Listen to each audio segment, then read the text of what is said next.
வணக்கம் and welcome to my channel. This is Afreen. இன்றைக்கி நம்ம பார்க்க போகிறது ஹைதராபாதி ஸ்பெஷல் டபுள் கா மீட்டா அப்படிங்கிற ஒரு ஸ்வீட் தான் பார்க்க போகிறோம். ஸோ மீட்டா அப்படின்னாலே ஜென்ரலாக இனிப்பு அப்படின்னு அர்த்தம். இதை தான் நம்ம பிரெட் ஹல்வா அப்படின்னு சொல்கிறோம் இந்த சைடு. கல்யாண வீடு, ரெஸ்டாரண்ட்ஸ் அங்கெல்லாம் பார்த்திங்கன்னா பிரெட் ஹல்வா ரொம்பவே ஃபேமஸ். அடிக்கடி அங்கே ஃபெமிலியராக நம்ம சாப்பிட்ருப்போம். அதை வீட்லேயும் ரொம்ப சுலபமாக அதே மாதிரியே நம்ம செய்ய முடியும். ஸ்வீட் ப்ரெட்டே வாங்கிக்கோங்க. நான் ஒரு 15 ஸ்லைசஸ் வர மாதிரி ஒரு லோஃப் எடுத்திருக்கேன். 1/4 லிட்டர் பால் கொதிக்க வச்சு எடுத்து வச்சுக்கோங்க. கீ 3 டீஸ்பூன் அளவுக்கு எடுத்துக்கிறோம். இனிப்பு ப்ரெட்டில் ஆல்ரெடி இருக்குது. அது போக சுகர் சேர்த்துக்க போகிறோம். சர்க்கரை ஒரு 5 டேபிள் ஸ்பூன் அளவுக்கு எடுத்து வச்சுக்கோங்க. இது போக ட்ரை ஃப்ரூட் சேர்த்துக்க போகிறோம். முந்திரி பருப்பு, பாதாம், பிஸ்தா இது எல்லாமே சின்ன சின்னதாக கட் பண்ணி ஆட் பண்ணிக்கலாம். நான் ஆல்மண்ட் ரைஸ் எடுத்திருக்கேன். 7-8 ஏலக்காய் எடுத்து நல்லா பொடி பண்ணி நுணுக்கி வச்சுக்கலாம். 4 குங்குமப்பூவை சூடான பாலில் ஊற வச்சுருங்க. ஒரு பேக் ப்ரெட்டுக்கு 4 குங்குமப்பூ தாராளமாக போதும். இந்த இன்க்ரீடியன்ஸோட ஒரு 3 டேபிள் ஸ்பூன் அளவுக்கு எண்ணெய் மட்டும் தேவைப்படும் ஃப்ரை பண்ணுறதுக்கு. முதல்ல ப்ரெட்டோட கார்னர்ஸ் எல்லாம் பிரித்து எடுத்துக்கலாம். கார்னர்ஸ் தனியாக, உள்ள தனியாக எடுத்துக்கலாம். ஏன்னா கார்னர்ஸ் ஆல்ரெடி நமக்கு ரோஸ்ட் ஆகிருக்கும். அதனால் ரெண்டையுமே தனித்தனியாக தான் நம்ம ரோஸ்ட் பண்ணணும். இல்லைன்னா கார்னர்ஸ் ரொம்ப கருகிடும் உள்ளதை ஃப்ரை பண்ணுற வரைக்கும். ஃப்ரை பண்ணுறதுக்கு ஆயில் யூஸ் பண்ணணுன்னு மஸ்ட்டு கிடையாது. நீங்கள் கீலையே எல்லாமே பண்ணணுன்னு நினச்சாலும் கீலையே ஃப்ரை பண்ணியும் எடுத்துக்கலாம். இதே மாதிரி எல்லா ப்ரெட் ஸ்லைசஸ்லேயுமே கார்னர்ஸை பிரிச்சுட்டு உள்ளே இருக்கிறத நம்ம இந்த மாதிரி சின்ன சின்னதாக நொறுக்கி போட்டுட்டோம் அப்படின்னா நமக்கு ஃப்ரை பண்ணுறப்ப ரொம்ப வசதியாக இருக்கும். ஸோ எல்லா ஸ்லைசஸ்லேயுமே நான் இந்த மாதிரி ரெண்டுமே பிரித்து எடுத்துக்கிட்டேன் இப்போ. ஸோ அடுத்ததாக நம்ம பேனை ஹீட் பண்ணிவிட்டு அதில் 1 டீஸ்பூன் அளவுக்கு நெய் சேர்த்துக்கலாம். நெய் சூடானதுமே நம்ம ட்ரை ஃப்ரூட்ஸ் வச்சுருக்கோம்ல, முந்திரி, பாதாம், பிஸ்தா இது எல்லாத்தையும் அதில் நல்லா ரோஸ்ட் பண்ணி எடுத்துக்கலாம். அது நல்லா செவந்ததுக்கப்புறமா அதை தனியாக எடுத்துருங்க. அதை தனியாக எடுத்துகிட்டு 1 டேபிள் ஸ்பூன் அளவுக்கு எண்ணெய் ஆட் பண்ணிக்கிறேன். முதல்ல கார்னர்ஸை மட்டும் தனியாக ஃப்ரை பண்ணி எடுக்க போகிறோம். ப்ரெட்டோட ஓரம்லாம் நல்லா ஃப்ரை ஆகிறது ஒரு 2 நிமிஷத்துலேருந்து 3 நிமிஷம் வரைக்கும் எடுக்கும். இங்கே ஃபுல் ஃப்ளேமில் வச்சே தாராளமாக ஃப்ரை பண்ணலாம். கருகாமல் பார்த்துக்கோங்க. ஃபஸ்ட் டைம் பண்ணுறீங்க அப்படின்னா மீடியம் ஃப்ளேமில் வச்சே செய்யுங்க. ஒரு 4-5 நிமிஷம் எடுக்கும். நம்ம எவ்வளோத்துக்கு எவ்வளோ ஃப்ரை பண்ணுறோமோ அதை பொறுத்து தான் பிரெட் ஹல்வாவோட கலர் வரும். நம்ம மீடியமாக ஃப்ரை பண்ணி எடுத்துட்டோம் அப்படின்னா கலரும் கொஞ்சம் பேலாக இருக்கும். நல்லா ஃப்ரை பண்ணிட்டீங்க அப்படின்னா நல்லா டார்க் கலரில் உங்களுக்கு பிரெட் ஹல்வா கிடைக்கும். ஸோ இது நல்லாவே ஃப்ரை ஆகிடுச்சு. இது இப்போ தனியாக எடுத்துட்டோம். ஒரு 2 டேபிள் ஸ்பூன் அளவுக்கு எண்ணெய் மறுபடியும் சேர்த்துட்டு ப்ரெட்டோட உள் பக்கம் இருக்கிற எல்லா ஸ்லைசஸையும் நல்லா ஃப்ரை பண்ண போகிறோம். இது கண்டிப்பாக ஒரு 5 நிமிஷம் எடுக்கும். நல்லா நீங்கள் பரட்டி விட்டுட்டே இருங்க, எந்த இடத்துலையுமே ஒட்டாத மாதிரி. ஸோ இது நல்லா ப்ரௌன் ஆகணும், நல்லா ரோஸ்ட் ஆகணும். நம்ம ஃப்ரை பண்ணுற டைம்லேயே இது ஃபுல்லாக உதிர்ந்து விழுந்துடும். ஸோ எப்படியும் உதிர்ந்து தான் நம்மளுக்கு ஹல்வா ரெடி ஆக போகுது. ஸோ அதனால் பிரேக் ஆச்சுன்னா ஒன்றும் தப்பு கிடையாது.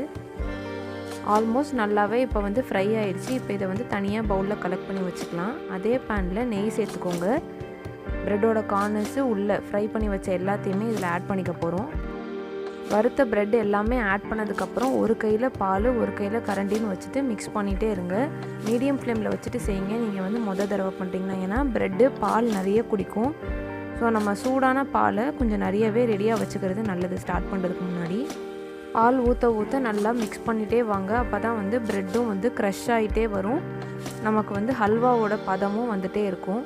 ஸோ நிறைய பேர் நிறைய பால் சேர்க்க மாட்டிங்க அப்படின்னு நினச்சிங்கன்னா பால் கொதிக்க வைக்கிறப்பவே கொஞ்சம் தண்ணியும் அதோட ஆட் பண்ணி கொதிக்க வச்சுக்கலாம், தப்பில்லை. நான் ஃபுல்லாக பால் மட்டும் தான் யூஸ் பண்ணியிருக்கேன். எனக்கு கரெக்டாக 1/4 லிட்டர் பால் வரைக்கும் எடுத்துச்சு இந்த ப்ரெட்டு. ஒரு பாதி பால் ஆட் பண்ணதுக்கப்புறமா நான் எலாச்சி பவுடர் அதோட ஆட் பண்ணிவிட்டு லைட்டாக மிக்ஸ் பண்ணிக்கிறேன். அதுக்கப்புறமா அப்படியே நான் சுகரையும் இதோட ஆட் பண்ணிக்கிறேன். குங்குமப்பூ பாலையும் இதோட சேர்த்துக்கிறேன். வறுத்து வச்சுருந்த ட்ரை ஃப்ரூட்ஸையும் இதோடு சேர்த்துக்க போகிறோம். அதையும் ஆட் பண்ணிவிட்டு இதை நல்லா மிக்ஸ் பண்ணுங்கள். மிக்ஸ் பண்ணிவிட்டு இன்னும் மிச்சம் இருக்கிற பாலையும் நான் இதோட கலந்துட்டு நல்லா மிக்ஸ் பண்ணிகிட்டே இருக்க போகிறேன். நல்லா மிக்ஸ் பண்ணுங்கள். எப்போ பேன்லேருந்து உங்களுக்கு ஹல்வா தனியாக வருதோ அப்போ தான் அது கரெக்டான பதத்துக்கு வந்திருக்குன்னு அர்த்தம். ஸோ இந்த மாதிரி இருக்கக்கூடாது. இன்னும் நல்லா நமக்கு மிக்ஸ் ஆகணும் பால். ஸோ உங்களுக்கே பார்த்தீங்கன்னா தெரியும், கொஞ்சம் பால் சேர்க்க உங்களுக்கு அதோட டிஃப்ரென்ஸ் தெரிஞ்சிட்டே தான் இருக்கும். நான் ஆல்ரெடி பாதி பால் சேர்த்துருந்தேன். இப்போ மிச்சம் இருக்கிற பாலை ஆட் பண்ணியிருக்கேன். ஆட் பண்ணிவிட்டு நல்லா வேகமாக இதை மிக்ஸ் பண்ணுங்கள். ஃபுல் ஃப்ளேமில் வச்சுட்டு பண்ணோம் அப்படின்னா டக்குன்னு பால் இழுத்துட்டே இருக்கும். ஸோ இங்கே பார்த்தீங்கன்னா உங்களுக்கே டிஃப்ரென்ஸ் நல்லா தெரியும். நம்ம ஆட் பண்ணியிருக்கிற சர்க்கரையும் நல்லாவே டிசால்வ் ஆகிடுச்சு. பாலும் சீக்கிரமாக இழுத்துட்டே இருக்குது. இந்த மாதிரி விடாமல் மிக்ஸ் பண்ணிகிட்டே இருங்க. ஒரு ஸ்டேஜில் பேன்லேருந்து நமக்கு ஒட்டாமல் அப்படியே தனியாக ஹல்வா வரும். கம்ப்ளீட்டாக நம்ம செஞ்சு முடிக்கிறதுக்கு மேக்ஸிமம் ஒரு 10 நிமிஷம் எடுத்துக்கும். அதனால் ரிலாக்ஸ்டாக செய்யுங்க. இப்போ பார்த்தீங்கன்னா ப்ரெட் எல்லாமே நல்லா க்ரஷ் ஆகிடுச்சு, பால் நல்லா சேர்ந்துருச்சு, நமக்கு நல்லா ஹல்வாவோட பதம் வந்துடுச்சு, கீழே ஒட்டாமல் அப்படியே திரண்டு வருது. இதுதான் கரெக்டான பதம். ஸோ இந்த கன்சிஸ்டன்சி வந்துருச்சுன்னா 1 டீஸ்பூன் அளவுக்கு கீ ஒரு நல்ல ஃப்ளேவர்க்காண்டி ஆட் பண்ணிவிட்டு அதை மிக்ஸ் பண்ணி அப்படியே டர்ன் ஆஃப் பண்ணிவிடுங்க. நம்ம இப்போ இதை எடுத்து சர்வ் பண்ணிடலாம். ரொம்ப சூப்பரான டெசர்ட் இது. எங்கள் வீட்டில் எல்லாருக்குமே இது ரொம்ப பிடிக்கும். அடிக்கடி இது செய்வோம். நீங்களும் கண்டிப்பாக ட்ரை பண்ணி பாருங்கள். நம்ம இதில் அடிஷ்னலாக எந்த கலர்ஸும் ஆட் பண்ணல. குங்குமப்பூ இருந்துச்சு அப்படின்னா சேர்த்துக்கோங்க, இல்லைன்னா நாட் அ ப்ராப்ளம். நீங்களும் செஞ்சு பார்த்துட்டு எப்படி உங்களுக்கு வருது அப்படிங்கிறத ஃபோட்டோ எடுத்து எனக்கு இன்ஸ்டாகிராமில் டைரக்ட் மெசேஜ் பண்ணுங்கள். இந்த டெசர்ட் நம்ம சூடாக சாப்பிட்றத விட ரெஃப்ரிஜரேட் பண்ணி சாப்பிட்டோம்னா இன்னும் ரொம்ப டேஸ்ட்டாக இருக்கும். கண்டிப்பாக அந்த மாதிரியும் ட்ரை பண்ணி பாருங்கள். இந்த வீடியோ பிடிச்சிருந்தா கண்டிப்பாக சப்ஸ்கிரைப் பண்ணுங்கள், லைக் பண்ணுங்கள், அப்படியே பெல் ஐக்கானை தவறாமல் கிளிக் பண்ணிவிடுங்க. உங்கள் ஃப்ரெண்ட்ஸ் அண்ட் ஃபேமிலியோடையும் நம்ம சேனலை ஷேர் பண்ணுங்கள். வேறு ஏதாவது கமெண்ட்ஸ் இருந்துச்சு அப்படின்னா கமெண்ட் செக்ஷனில் சொல்லுங்கள்.